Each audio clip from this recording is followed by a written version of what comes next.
Un plaisir, chers amis téléspectateurs de votre magazine Entre nous.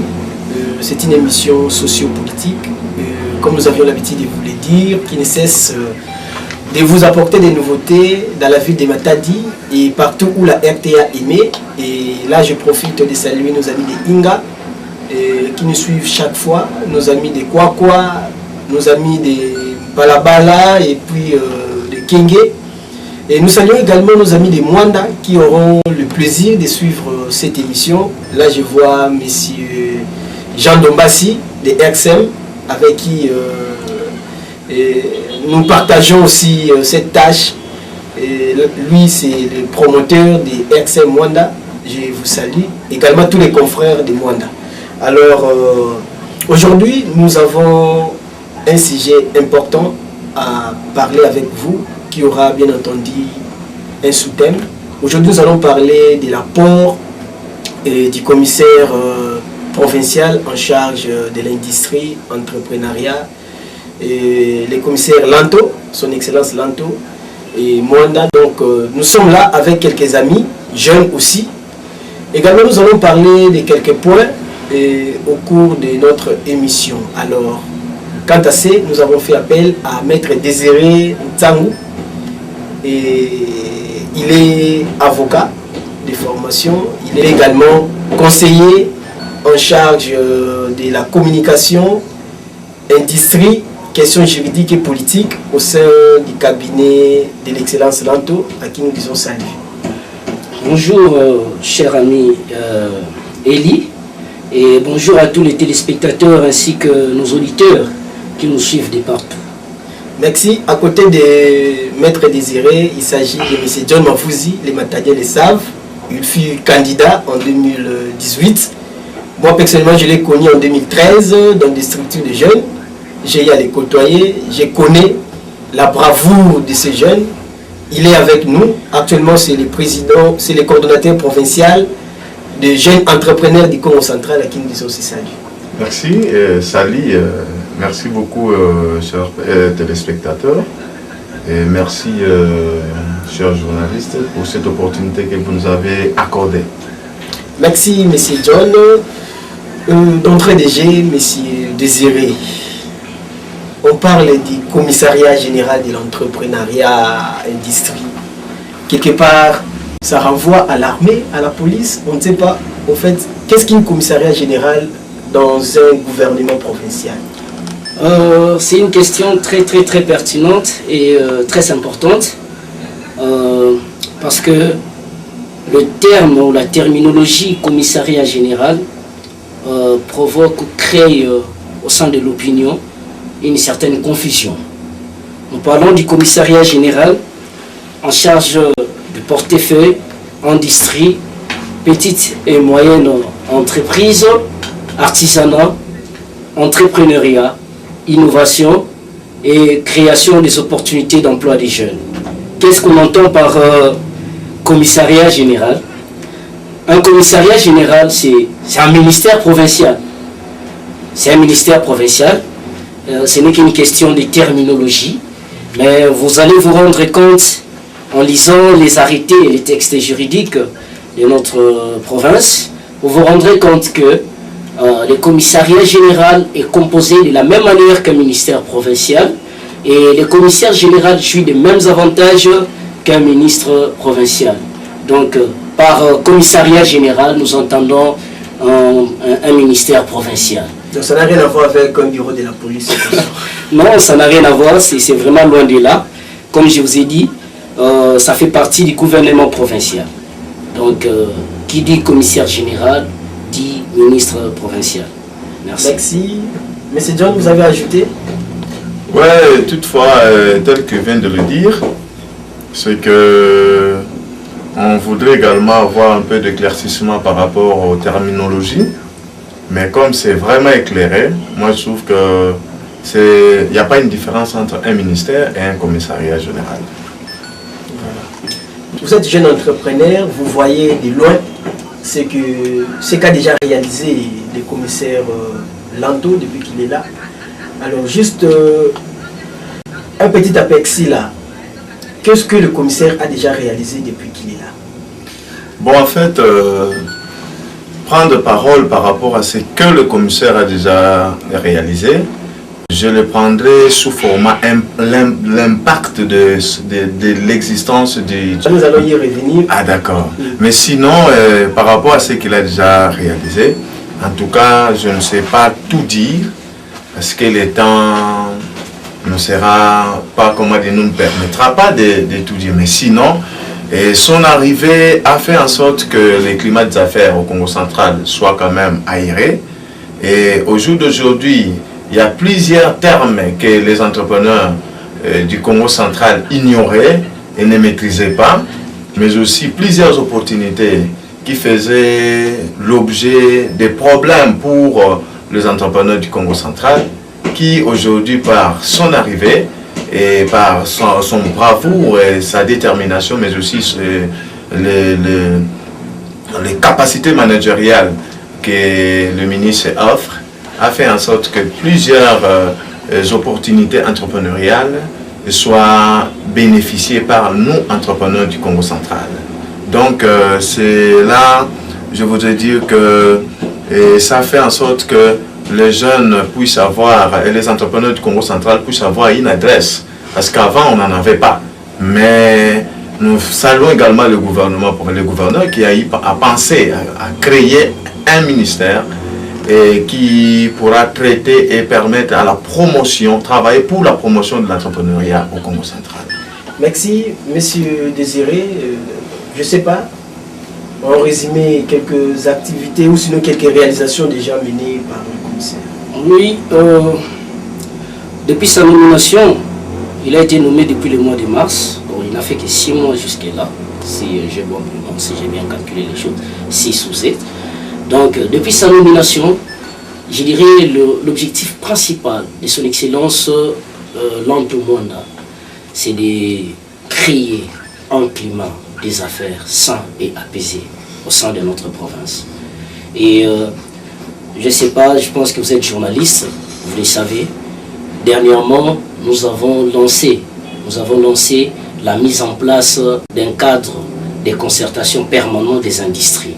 Donc, le cadre de concertation permanent de l'industrie du Congo central. Ce cadre va servir pour un espace, de réflexion et de dialogue, dans lesquels les opérateurs économiques viendront soumettre leurs préoccupations, viendront réfléchir ensemble avec les autorités publiques sur les questions, les problèmes qui gangrènent ou qui font obstacle, n'est-ce pas, à la promotion du climat des affaires sains et apaisés. Voilà. Merci. Je crois que M. John l'a déjà commencé, mais vous pouviez aborder aussi cet aspect. Après, nous allons revenir à M. John, qui l'a déjà commencé, par rapport à l'impact qu'a M. Lanto, depuis qu'il est là, au commissariat général de l'entrepreneuriat. Aujourd'hui, comme je vous disais, l'objectif principal, c'est de créer un climat d'affaires sain et apaisé au sein de notre province. Il y a les cadres de concertation permanents de l'industrie du Congo central, mais tout ne se limite pas au niveau de l'industrie, au secteur de l'industrie. Par exemple, pour les secteurs de petites et moyennes entreprises et l'artisanat, vous voyez que nous projetons déjà bientôt, vous serez même aussi invités, ça c'est une invitation que je vous lance. Merci. Vous serez invités à l'installation ou à la mise en place de la maison entrepreneuriale du Congo central. Donc cette maison aura pratiquement le même rôle que les cadres de concertation. C'est une maison qui va servir d'espace pour les entrepreneurs, particulièrement les jeunes et les femmes entrepreneurs. Et aujourd'hui, nous pouvons dire qu'il y a de l'évolution dans l'entrepreneuriat du Congo central. Parce que grâce au COPA, le concours des plans d'affaires, à travers le projet d'appui de développement des micro, petites et moyennes entreprises, déjà 99 PME ont bénéficié des subventions. 9 PME ont bénéficié des subventions. Et bientôt, je vous inviterai également, déjà c'est une invitation que je vous lance, vous allez assister à la remise des chèques pour les jeunes entrepreneurs. Pour les jeunes entrepreneurs qui vont bénéficier des subventions. Qui dit subvention, ce n'est pas à confondre avec le crédit. Parce que le crédit, il est à rembourser, mais la subvention, on vous l'offre, c'est pour vous. Le souci est que les jeunes entrepreneurs, ceux qui excellent dans l'entrepreneuriat, puissent avoir des fonds nécessaires pour pouvoir accroître leurs activités. Et ces projets traduisent effectivement la vision du chef de l'État. Cette vision qui consiste en la création d'une classe moyenne stable et productive. À part ces projets, le projet Padem PME, qui d'ailleurs, pour ne pas oublier, les femmes entrepreneurs ne sont pas mises de côté, vous verrez que déjà 4500, près de 4500 femmes avaient été retenues. Et bientôt, elles seront appelées pour des formations de préparation. Ces formations qui vont leur permettre de pouvoir être prêtes à concourir et à pouvoir remporter leurs subventions. À part ces projets Padem PME, vous avez vu ensemble avec nous la visite de son Excellence, Monsieur le Commissaire Général, auprès du ministre national en charge de la jeunesse, que je salue, son Excellence Yves Bonkoulou. Il est allé, ce n'est pas pour aller faire du tourisme, mais c'était pour aller voir ensemble avec son Excellence Yves quelle est la politique nationale menée dans la création des opportunités d'emploi des jeunes. Et beaucoup de programmes, beaucoup de projets sont mis sur la table par le gouvernement central et que son Excellence Lanto est allé plaider en faveur des jeunes entrepreneurs afin que la province du Congo central soit parmi les provinces privilégiées dans l'exécution de ces différents programmes et projets. Vous avez le programme, par exemple le PRONADEC. Déjà bientôt, nous allons aussi lancer l'incubateur des entreprises au niveau de Mbanzangungu. Et également, parmi les préoccupations qui avaient été soumises par les différents entrepreneurs que son Excellence reçoit généralement, c'est par rapport à la lourdeur des démarches administratives dans la création des entreprises. Donc, dans la pensée de son Excellence, dernièrement, nous avons échangé avec le directeur général du guichet unique de création d'entreprises, le professeur Amis. Nous avons échangé avec lui. Donc, nous envisageons de mettre en place une représentation du guichet unique ici à Matadi. Comme ça, les jeunes n'auront pas, parce qu'à ce jour, il faut aller au ministère de l'économie nationale, il faut aller à la division, il faut aller ça et là pour trouver tel ou tel document. Mais grâce à la création de cette représentation du guichet unique ici en province, ça va permettre aux jeunes entrepreneurs et à tous les entrepreneurs naturellement de créer avec facilité, sans aller de gauche à droite, leurs entreprises. Donc voilà un peu, les actions à mener sont nombreuses. Et chaque jour, son Excellence réfléchit, pense à comment aider les jeunes du Congo central, aider la population du Congo central dans les secteurs de l'entrepreneuriat, dans les secteurs de l'industrie, en ce qui concerne la création des opportunités pour lutter à la jeunesse désœuvrée, qui aujourd'hui produit tous les phénomènes que nous vivons, que nous déplorons. Vous avez les Koulouna, les phénomènes de prostitution, filles-mères aujourd'hui. Donc pour lutter contre tous ces phénomènes qui gangrènent notre société, son Excellence est en train de voir, penser, de mettre en place tous les projets nécessaires afin de créer des opportunités d'emploi. Merci Maître Désiré. Monsieur John, coordonnateur provincial des jeunes entrepreneurs du Congo central. Quel est l'impact du commissaire Lanto depuis qu'il est là? En fait, merci beaucoup. Par rapport à l'impact du commissariat, ainsi que la vision managériale du ministre Lanto, je dirais que l'impact est là. Pourquoi? Parce que hier, il y avait plusieurs projets qui nous passaient loin, mais aujourd'hui c'est rapproché vers le jeune. Alors, je dirais que l'impact d'existence de ce ministère c'est tout d'abord le projet COPA. Le projet COPA a été validé ici au Congo central. C'est un projet qui a pu permettre, c'est un projet du gouvernement de la République démocratique du Congo. C'est un projet qui finance le jeune dans 4 villes. Et dans les 4 villes, parmi les 4 villes, nous avons la ville de Matadi, qui se trouve dans la province du Congo central. Donc il y a plus de 200, presque 183 jeunes qui vont bénéficier de la subvention du gouvernement. Pourquoi? Parce qu'ils ont concouru à la compétition de plans d'affaires. Sous l'impulsion du ministère du tutelle, qui est le ministère de l'entrepreneuriat et l'emploi de jeunes, PME et industrie et portefeuille. Donc, nous saluons l'impact de ce ministère dans le sens qu'avant, toutes ces opportunités ici n'étaient pas. En dehors de cette opportunité, il y a également des formations. Parce que, prenons par exemple, je suis également responsable du programme Youth Connect. C'est un programme du gouvernement pour la promotion de l'entrepreneuriat, lequel je représente au niveau de la province du Congo central.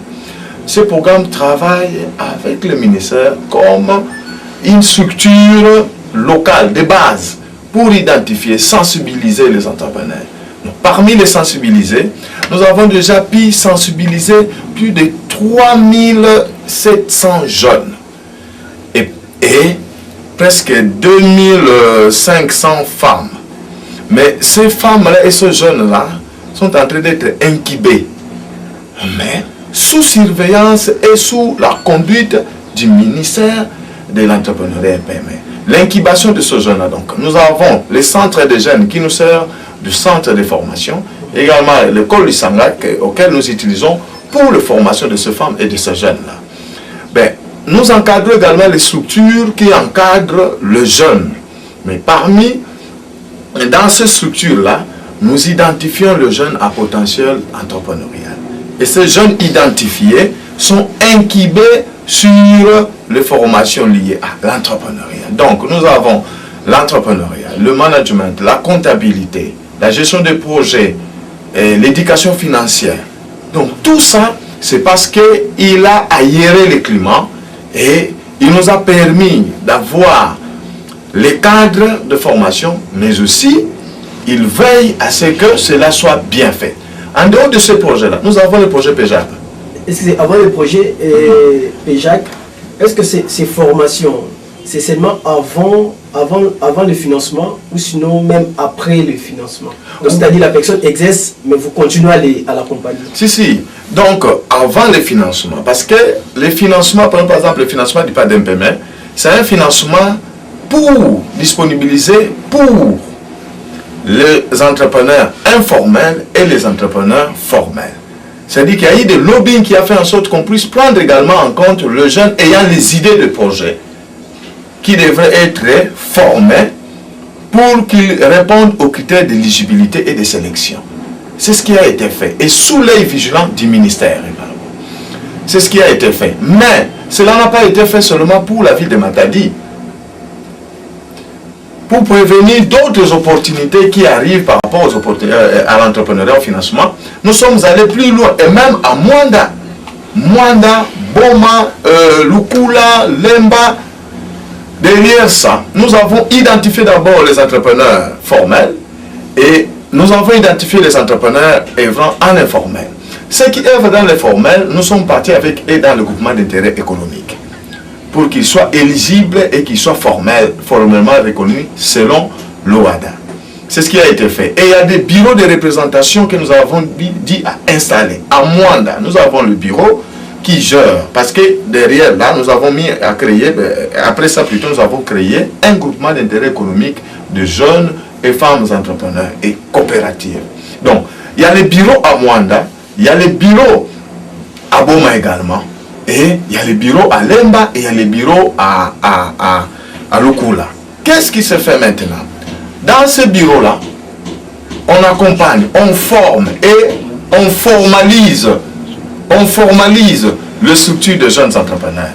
On aide le jeune à avoir les documents légaux, mais aussi on aide les jeunes à comprendre l'entrepreneuriat, comment entreprendre, comment gérer les activités entrepreneuriales et comment quitter de l'entrepreneuriat de subsistance à l'entrepreneuriat de croissance. Comme le ministère... Expliquez un peu, entrepreneuriat de subsistance, entrepreneuriat de croissance. Tombe un peu là. Voilà. L'entrepreneuriat de subsistance, c'est les activités de survie. Donc, un jeune qui va sortir juste créer sa petite cabine et pour vendre les crédits, les unités, juste pour avoir un peu à manger. Là, une maman qui va chercher à mettre en place une activité de vente de braise, juste pour avoir un peu quoi à manger à la maison. Mais nous voulons les faire quitter, les faire comprendre que c'est déjà de l'entrepreneuriat. Mais les faire quitter de l'entrepreneuriat de subsistance pour l'entrepreneuriat de croissance veut faire en sorte que nous amenons ce gens-là à comprendre, à comprendre comment identifier les opportunités entrepreneuriales qui amènent l'entrepreneur à la croissance. C'est de là que nous les formons dans les constats. C'est-à-dire tout ce qu'il y a comme problème, c'est une opportunité d'affaires pour nous entrepreneurs. Une route qui n'est plus accessible, donc c'est plus rouler sur cette route-là, c'est une opportunité d'affaires. Et des savons qui ne permettent pas aux femmes de bien faire la lessive, c'est une opportunité d'affaires. Un entrepreneur, dès qu'il découvre ces problèmes-là, il réfléchit sur comment relever les défis. Et en relevant les défis, pour relever les défis, il va chercher à apprendre comment améliorer la qualité de ces savons-là. En apprenant comment améliorer la qualité de ces savons-là, il va comprendre comment produire les savons qui sera plus préférés. Et en étant plus préféré, il sera obligé de créer maintenant une unité performante de production de savon parce qu'il y aura la clientèle et c'est ce qui fera en sorte qu'avec la formation de la gestion, cela lui permettra maintenant de comprendre les outils managériels de gestion d'entreprise et nous allons amener également l'aspect, l'éducation financière. Donc c'est là où il va apprendre comment épargner, comment payer les agents et nous irons maintenant avec une autre formation qu'on appelle le civisme fiscal. Donc là, pour lui faire montre qu'il faut payer les taxes, parce que si tu ne payes pas les taxes, l'État n'aura pas le moyen pour faire sa politique. Donc, c'est dans tout ça que nous accompagnons ces jeunes-là. Donc, avec tout ça, quand on amène cet aspect des choses, sous l'impulsion et l'œil vigilant du ministère, nous arrivons à faire quitter le jeune et les femmes de l'entrepreneuriat de subsistance pour l'entrepreneuriat de croissance. Voilà. Merci, mais autrefois aussi vous parlez d'un projet COGEC, un truc comme ça. Ok, il y a le projet PEJAB. Le projet PEJAB nous a été révélé par le management du ministre qui s'est déplacé de la province pour Kinshasa. En allant à Kinshasa, il est allé découvrir plusieurs opportunités pour le jeune, d'emploi pour le jeune du Congo central et des financements. C'est de là qu'on lui a parlé du projet PEJAB qui est déjà lancé. C'est un projet qui va financer 500 jeunes œuvrant dans l'entrepreneuriat agricole. Les jeunes entrepreneurs. Alors, il est rentré, il nous a réunis en tant que structure technique pour voir quelle politique et des approches mettre en place pour sensibiliser la population bénéficiaire et arriver à élaborer des projets pour soumissionner à ces financements qui fera de nous de créateurs d'emplois et non demandeurs d'emplois. Donc, ce financement PEJAB, il y est, mais il y a encore d'autres opportunités. Voilà pourquoi même nous disons, au lieu qu'on soit demandeurs d'emploi, nous allons également mener d'autres campagnes de sensibilisation, même dans les universités, pour éveiller la conscience des jeunes que nous sommes, mais aussi de la population, pour qu'ils comprennent qu'il ne faut pas seulement compter au travail déjà taillé. Il faut sortir des chantiers bâtis pour créer d'autres opportunités qui feront vivre la population. Parce qu'il y a d'autres personnes qui ont les capacités, les compétences de créer une opportunité d'affaires, de créer des opportunités d'emploi. Mais il y a d'autres qui n'attendent que d'autres faire. Pourquoi? Parce qu'ils ont la peur d'oser.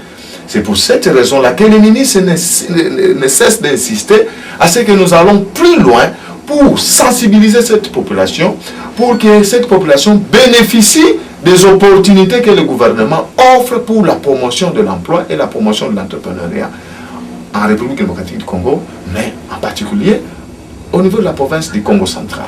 Donc voilà un peu ce que je peux dire pour le moment. Mais sinon, à Mwanda, à Boma, à Matadi ici, et maintenant nous allons vers Cataracte et Lukaya. Et il y a plusieurs opportunités. Et je voudrais rappeler encore qu'il y a 15 centres de développement agricole pour la jeunesse, dont nous avons plus de 6000 et quelques hectares que le gouvernement a disponibilisé pour l'entrepreneuriat agricole de jeunes. Il ne faut pas rester aux bras croisés, attendre qu'on puisse lancer un appel d'offres dans une société ou bien attendre un politicien et vous récupérer dans son cabinet. Non. Et moi, à cela, je dirais que ne cherchons pas tous, tout le monde ne peut pas trouver l'emploi que dans le cabinet ou bien dans les entreprises déjà formalisées. À ce stade ici, moi je trouve que je peux même sensibiliser ceux donc qui sont dans les cabinets ministériels et ceux donc qui travaillent déjà dans les entreprises de comprendre l'importance d'entreprendre. Parce que quand on est entrepreneur, on est indépendant. Mais quand on est travailleur, on est dépendant. Or, c'est mieux d'être indépendant que d'être dépendant. Il n'y a jamais eu un milliardaire, un riche travailleur. Sauf, il n'y a que de riches entrepreneurs. C'est pour cela que nous lançons l'appel aux jeunes de tourner le yeux vers l'entrepreneuriat, parce que c'est de là où il y a des subventions, on vous donne, tel que le conseiller vient de le dire. Le gouvernement a mis en place un projet qu'on appelle PADEMPEME. Il a contracté un crédit à la Banque mondiale. Et ce crédit-là, c'est le gouvernement qui paye pour le compte de nous bénéficiaires, nous les jeunes entrepreneurs. Mais maintenant, quand on nous donne cet argent-là, on nous le donne sous format subvention, donc non remboursable. Mais le gouvernement voudrait voir que l'argent perçu, que cela vous arrive à faire en sorte que vous, les bénéficiaires, vous arrivez à créer l'emploi, c'est-à-dire que là où il y avait le chômage, il falloir qu'il y ait diminution du chômage. Et là où il y avait moins d'entreprises qui payaient les taxes, aujourd'hui, avec 99 PME qui venaient d'être financés, donc ils seront en mesure de payer les taxes. Et avec les 180 quelques jeunes entrepreneurs aujourd'hui sélectionnés qui vont bénéficier des subventions, c'est-à-dire que c'est 180 quelques entreprises. Et c'est les 1500 quelques femmes qui vont bénéficier également des subventions. C'est-à-dire, c'est plus de 1000 et quelques entreprises encore qui vont créer de l'emploi. Lui étant ministre en charge de l'entrepreneuriat et création d'emplois pour les jeunes, ça dit que l'impact est énorme. Il y a vraiment l'impact. Pourquoi? Parce que tous ces dons qui sont en train d'être financés, ils vont également chercher des personnes qui vont, comment dirais-je, travailler dans leurs activités entrepreneuriales. Mais aussi, on aura également la possibilité d'accroître la caisse fiscale, parce que ces entreprises-là qui vont bénéficier également du financement, ils vont payer les taxes de l'État. Donc, hier, les problèmes qu'il y avait, là où l'assiette du gouvernement ne bénéficiait que, par exemple, 20%, mais avec cet impact, l'impact du ministère, l'existence de ce ministère, et le gouvernement provincial aura maintenant à amasser encore plus, parce qu'il y aura d'autres entreprises nouvellement créées qui vont commencer maintenant à payer les taxes, mais aussi il y aura un taux d'emploi, c'est-à-dire que l'impact sur la création d'emplois de jeunes, parce que par exemple les entreprises, mon entreprise par exemple, étant bénéficiaire, je serai, pour moi déjà, c'est 10 jeunes que je devrais engager. C'est l'impact du ministère. Et cela ne suffit pas par là. Il continue également à sensibiliser et à ramener d'autres opportunités qui fera en sorte que le jeune du Congo central, que vous soyez entrepreneur ou non entrepreneur, donc les entrepreneurs vont être servis à leur niveau, mais ceux donc qui attendent également l'emploi, ils vont également aussi trouver l'emploi, parce qu'il y aura des entreprises qui se créent, qui se formalisent et qui bénéficient également des subventions. Être désiré, les jeunes seront subventionnés ou sinon les entreprises, mais nous savons bien l'homme congolais. Parfois l'homme congolais, c'est un phénomène. Il y a certains qui peuvent détourner, c'est-à-dire il a proposé une entreprise, par exemple, de pain, donc une boulangerie. Mais lorsqu'il perçoit l'argent, il commence à acheter des presses de l'autre côté. Donc c'est déjà un détournement. Il y a d'autres, peut-être il a joué au défi loterie. Il prend l'argent, au lieu de créer une entreprise, il préfère aller aux États-Unis. Alors, quels sont les mécanismes mis en place pour contraindre un peu ces phénomènes? Vous avez raison. Malheureusement, dans notre société, nous faisons face à certaines réalités vraiment décevantes, dans la mesure, parlant même des exemples que vous avez évoqués, notamment ceux qui peuvent, n'est-ce pas, soumettre un projet d'entreprise, mais lors de l'exécution, nous voyons faire autre chose. Il y a des mesures qui sont prises, parce que comme on l'a dit, mon frère, le président des jeunes entrepreneurs, c'est un crédit que le gouvernement de notre pays a acquis auprès de la Banque mondiale et qu'il faudra payer. Si aujourd'hui, ça ne donne pas de retombées positives, c'est nos enfants et nos arrières, nos petits-enfants qui vont payer cette dette.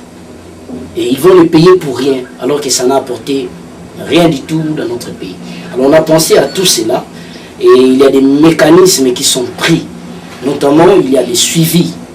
Donc, comme on vous a dit, la formation, elle n'est pas seulement avant l'octroi des subventions, mais la formation sur l'entrepreneuriat va se poursuivre même après que chacun ait obtenu sa subvention. Il y a aussi des commissions qui seront mises en place pour faire le suivi. Actuellement, vous avez les comités techniques de suivi provincial, dont la première réunion s'est tenue le mardi dernier. Donc, ces comités ont pour mission de suivre l'exécution de ces projets afin que les résultats attendus soient vraiment visibles et palpables. Et bien sûr, il y a des mécanismes qui sont vraiment au niveau interne, que malheureusement je ne peux pas dévoiler, des mécanismes qui sont pris. Mais les entrepreneurs, tout comme les jeunes ou les femmes, le savent très bien, ou même les autres entrepreneurs le savent très bien, qu'ayant obtenu ces subventions, ils ne sont pas, ils ne sont pas voués au libertinage dans la gestion de ces fonds. C'est leur fonds, ce n'est pas remboursé. Mais puisque le pays attend beaucoup de l'utilisation de ces fonds, ils savent que nous sommes derrière eux. Pas comme des policiers, pas comme des gendarmes, mais nous sommes derrière eux pour les accompagner à pouvoir réussir leurs projets qu'ils ont eu à soumettre. Donc voilà, les mécanismes sont là. Je vais garantir à la population de ne pas avoir peur. Les fonds qui sont donnés auprès des entrepreneurs, ils sont donnés pour une bonne cause. Et les mécanismes sont pris, sont mis en place afin que l'utilisation de ces subventions soit pour des résultats optimaux. Merci. Merci. M. John, avez-vous ajouté? Oui, tel que l'Anna qui vient de le dire, c'est qu'il y a eu des mécanismes et il y a des incubateurs et il y a des consortiums qui ont été sélectionnés pour accompagner ces jeunes qui vont bénéficier des financements et ainsi que les femmes. Et en dehors de ça, il y a aussi le comité technique de suivi qui venait d'être mis en place, qui va également contre-vérifier et suivre également le processus sur terrain. Et sinon, soyez rassurés que rien n'échappera parce que l'État a pris ses dispositions partant de l'élaboration du projet. Merci, chers amis téléspectateurs. Nous avons parlé suffisamment de ce qui est projet, commissariat général, des PME, alors plus de l'entrepreneuriat. Et je crois que maintenant nous allons parler d'une vidéo suscitant plusieurs rumeurs qui circulent sur les réseaux sociaux, savronnant la personne de l'excellence Lanto. Et ça frise un peu plusieurs personnes, ça dérange. Alors nous voulons avoir l'information à la source concernant des allégations portées contre le commissaire. C'est ainsi que nous sommes ici avec l'un de ses proches, ou sinon ses proches, avec qui nous pouvions échanger sur la question. Et quoi qu'il est ici comme acteur politique, et je ne sais pas, Maître Désiré, qu'est-ce que nous pouvions connaître plus? Parce qu'on vous accuse d'avoir remplacé illégalement, injustement, une dame qui a été conseillère au niveau du cabinet du secrétariat général, et parce que vous êtes membre de la famille de l'excellence Lanto. Je ne sais pas moi, éclairez-nous un peu concernant ce qui se raconte. Permettez-moi de rire un peu. Vous savez, cher ami Elie, lorsque je suis venu répondre à cette invitation, c'était pour des choses vraiment sérieuses et par respect à nos téléspectateurs et nos auditeurs qui nous suivent, et particulièrement à l'autorité de son Excellence, Monsieur le Commissaire Général. Je ne pense pas que c'est vraiment important de parler de cette vidéo. Néanmoins, cette vidéo, nous l'avons vue, comme vous, sur les réseaux sociaux. Une vidéo, je dirais, assaisonnée des mensonges, des choses que nous devons à ces jours combattre. C'est regrettable de voir que l'honnêteté et la loyauté ne sont plus d'actualité dans notre société aujourd'hui. Vous avez vu cette vidéo comme nous. On parle d'un certain membre qu'on aurait remplacé au cabinet. Même si la personne qui vous dit qu'elle avait été révoquée, jusqu'à-là n'a jamais brandi un élément de sa révocation, ni de sa suspension. Ou non qu'elle avait été suspendue, aucun élément là-dessus. On vous parle de révocation et qu'il y a un monsieur qui serait remplacé, qui répondrait au nom de Sangu Ombaki. Déjà, c'est un fait mensonger parce qu'au cabinet, je peux prendre tout mon temps de vous expliquer comment est composé les cabinets, malheureusement, faute de temps, mais je peux vous rassurer que nous n'avons aucun membre qui répond à ces noms, de Sangu Ombaki. Le seul qui a ces noms, qui a un nom, qui s'avoisine un peu à ces noms-là, c'est moi. Moi, je m'appelle Sangu Ombati Désiré. Et je ne pense pas que c'est de moi qu'on a parlé sur cette vidéo. Parce que premièrement, je n'ai pas été remplacé à la place de la dame. Hein, je n'ai pas été remplacé. Et elle sait très bien que j'ai été au cabinet bien avant elle. Donc, elle est venue me trouver au cabinet. Et deuxièmement, je ne suis pas de la famille du commissaire général. Malheureusement, je ne suis pas de la famille du commissaire général. J'aime pas trop parler des origines ethniques et consorts. Parce que moi, je pense qu'on est tous Congolais. On est tous Congolais. Pas besoin de vous dire que je suis d'où. Mais ceux qui me connaissent savent que je ne suis pas de la famille de M. Pierre Lanto Mwanda. Je ne suis pas de sa famille. Vous d'ailleurs, Elie, vous me connaissez depuis très longtemps. Le plus important pour nous, le plus important pour son Excellence, M. Lanto Mwanda, c'est de pouvoir instaurer un climat d'affaires sain et apaisé dans la province. Également, aider les jeunes à sortir du chômage. À sortir du chômage. C'est vrai qu'il y a des jeunes, qui ont fait une déclaration, mais malheureusement pour eux, ils devraient le savoir, que la jeunesse mwandaise n'est pas résumée dans leur structure. N'est pas résumée dans leur structure. Il y a un nouveau membre qui a été nommé au cabinet. Ce membre a été, ce membre est issu de la jeunesse mwandaise. Il est issu de la jeunesse mwandaise. Est-ce qu'on est obligé d'aller puiser dans la structure JR? Je vois dans les badges, on écrit JR.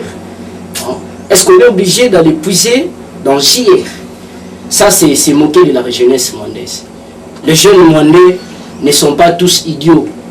Ne pensez pas que parce qu'on ne fait pas partie d'une structure JR, qu'on n'est pas compétent et qu'on n'est pas prêt à servir son pays, sa province en particulier. Donc, la jeunesse, elle est immense et il y a une ressource humaine, une potentialité très considérable au sein de la jeunesse mwandaise. Moi-même, je me dirais, je suis aussi mwandais. Je suis mwandais, j'ai étudié à Mwanda. J'ai fait toutes mes études, mes humanités à Mwanda. Donc, je connais cette jeunesse, j'ai des amis très intelligents, très compétents. Très compétents. Donc lorsque nous venons dans un cabinet, on doit savoir que le cabinet n'est pas comme les autres le disent. Que venez, vous allez travailler, vous allez être recommandé, vous serez là. Même si vous ne faites rien, à la fin du mois, on va vous payer. C'est ça. Au cabinet, nous travaillons. Vous voyez, pour la mise en œuvre de ces projets, il fallait réfléchir. Et nous réfléchissons même dans l'élaboration des textes. Nous réfléchissons dans l'élaboration des textes et des mécanismes tant juridiques qu'institutionnels devant, n'est-ce pas, accompagner l'exécution des différents projets et programmes. Donc, quand vous venez au cabinet, il faut répondre positivement aux exigences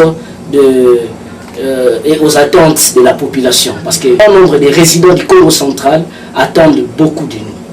Son Excellence, sans vouloir, pour ne pas, parce que certains diront certainement que c'est tout à fait normal que je parle de lui de cette manière, mais réduire son altruisme, réduire sa bonne volonté au népotisme, c'est vraiment décevant et regrettable. Vous avez eu le temps, il y a John qui a eu le temps aussi de les côtoyer. C'est quelqu'un dont l'altruisme dépasse tous les clivages ethniques ou racial ou je ne sais comment. Vous allez vous rendre compte, dans notre cabinet, il y a 2 membres qui ne sont pas originaires du Congo central. Mais parce qu'ils ne sont pas originaires du Congo central, nés et grandis au Congo central, non, ils n'ont pas le droit de servir cette province. Ça, c'est aller à l'encontre de la vision du chef de l'État. Le chef de l'État qui veut réunir toute la population. Le chef de l'État qui pense que nous ne sommes pas Luba, nous ne sommes pas Chouaili, nous ne sommes pas du Congo, nous ne sommes pas de l'Équateur, nous sommes tous Congolais. Et où que vous soyez, moi j'ai un cousin qui est au Sud Kivu, mais il fait partie d'un cabinet ministériel, là-bas au Sud Kivu. Donc où que vous soyez, tant que vous êtes Congolais, vous avez le droit de servir votre province, vous avez le droit de servir votre pays. C'est ça. Donc nous avons, comme je vous ai dit, nous avons suivi la vidéo, mais le plus important, nous avançons. Et la jeunesse mwandaise, qui n'est pas résumée en une seule structure, il y a beaucoup de structures, et même tous ceux qui ne sont pas dans des structures, tous ces jeunes sont derrière les commissaires généraux. Et ils les soutiennent dans l'exécution de sa vision. Je vous dirai encore un autre fait mensonger. Bon, je ne suis pas là pour parler vraiment de tous les faits, mais j'ai un fait qui a aussi retenu particulièrement mon attention. On vous dit qu'elle a concerné serait révoquée parce qu'on lui aurait demandé de quitter sa structure pour rejoindre le parti politique de son Excellence.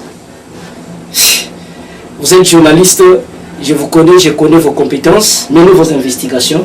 Vous verrez qu'au cabinet, il n'y a aucun membre du cabinet qui fait partie du parti politique de son Excellence. D'ailleurs que moi, je ne connais même pas je ne connais pas ces partis dont ils font allusion. Et puis même si il y avait un parti politique, pensez-vous que l'on peut demander à quelqu'un de quitter une association pour rejoindre un parti politique? Combien de gens sont dans l'IDPS, sont dans PPAD, pour ne pas citer tous les partis politiques, mais en même temps se retrouvent dans différentes associations, fondations et consorts? Vous pouvez être dans votre association, en même temps vous êtes dans un parti politique. Donc pour vous dire que c'est un fait complètement mensonger. Personne du cabinet aujourd'hui, je vous invite même, s'il faut, selon votre emploi du temps, à venir mener un reportage, effectuer un reportage au niveau du cabinet. Demandez à tous ceux qui sont au cabinet, de l'hôtesse jusqu'au directeur du cabinet. Personne n'est dans le parti politique, ne fait partie ou est membre du parti politique de son Excellence. Personne. Moi personnellement, je ne suis même pas dans un quelconque parti politique. Je suis acteur politique et acteur social. Je mène ma politique en individualité. J'ai une pensée, j'ai mes ambitions, j'ai une vision et que j'accompagne aussi celle des autorités de la province parce que nous travaillons avec eux et nous les accompagnons, nous accompagnons la vision du chef de l'État parce que le plus important c'est que la population congolaise se retrouve dans toutes les actions qui sont menées. Et ça, C'est le plus grand souci de son excellence, monsieur le commissaire général. À chaque fois que nous sommes ensemble et que je lui apporte des projets, des propositions, il me dit toujours, maître, tout ce que nous devons faire, toutes les actions que nous devons mener et que nous menons doivent tourner au seul bénéfice de la population. C'est ce qui est le plus important. Donc voilà. Merci. C'est John, je ne sais pas moi, est-ce que personnellement, vous reconnaissez quelques valeurs qu'incarne l'excellence Lanto?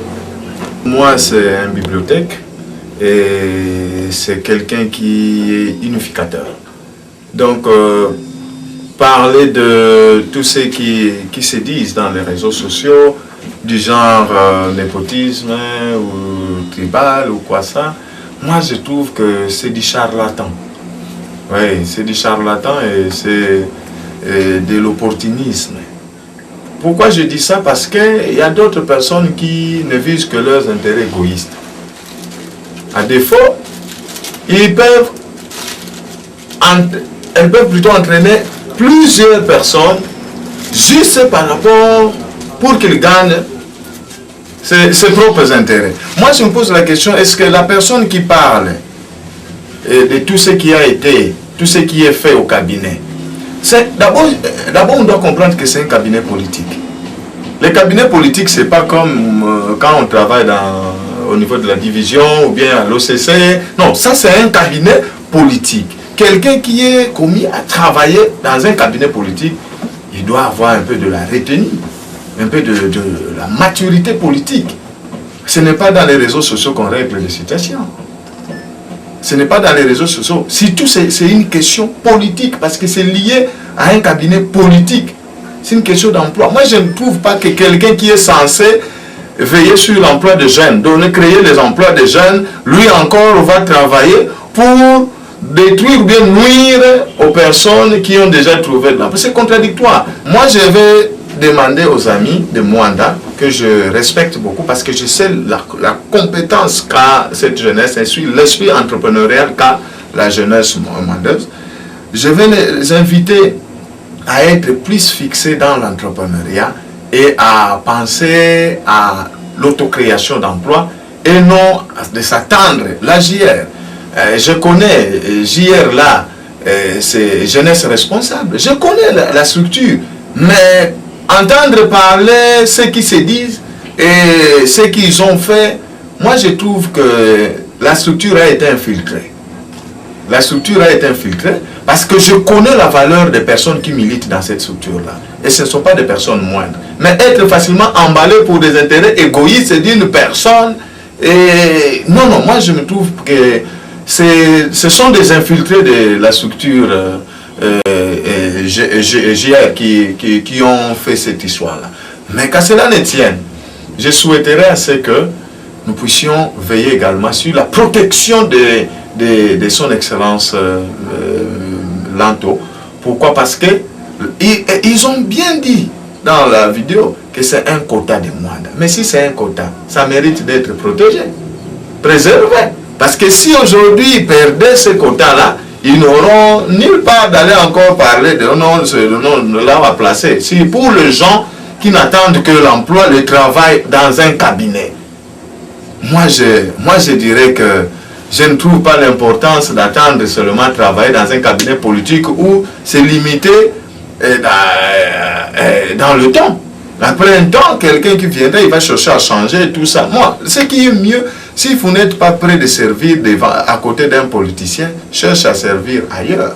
C'est mieux. Mais vous avez quitté dans un cabinet. Vous êtes parti faire du buzz au niveau de FEB, dans la télé et dans des réseaux sociaux. Et vous donnez le moratoire à un ministre.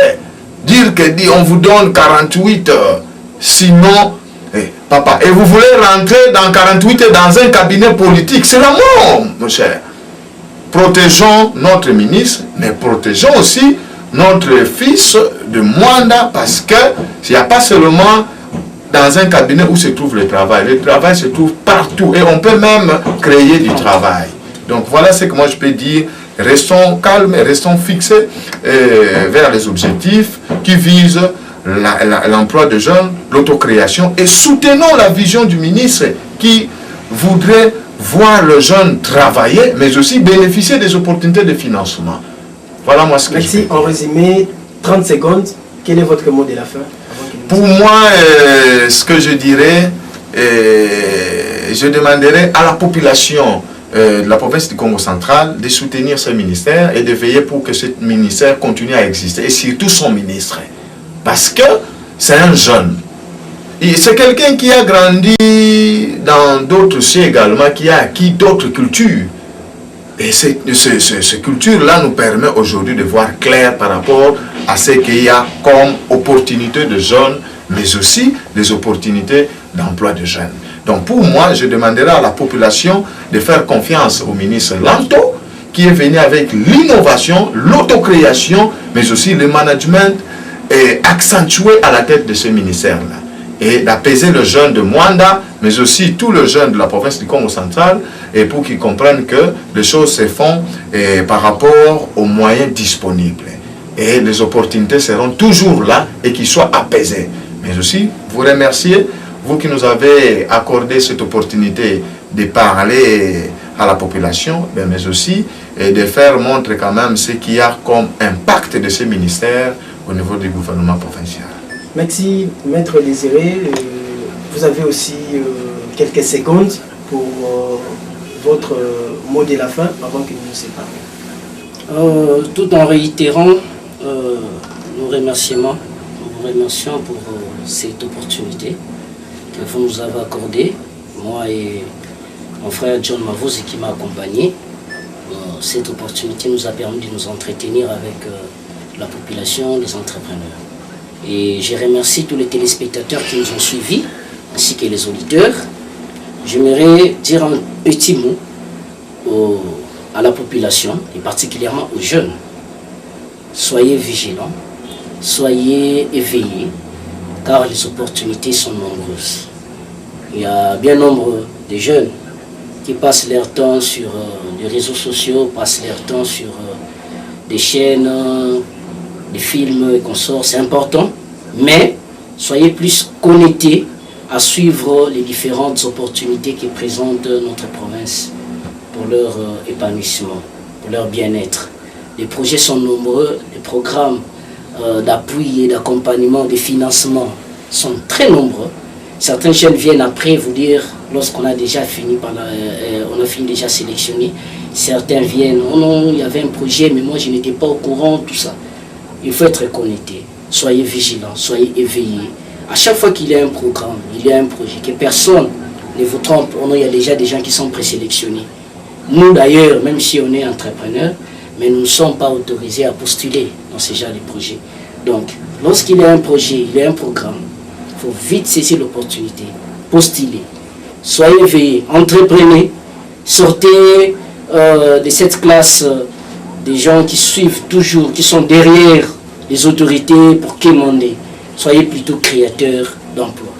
Merci, chers amis téléspectateurs, pour avoir disposé ces quelques minutes pour suivre cette émission. Vous êtes éclairés de tout ce que nous nous sommes dit et de toutes les zones d'ombre qui tournaient autour de certains rumeurs et contre la personne du commissaire général Lanto.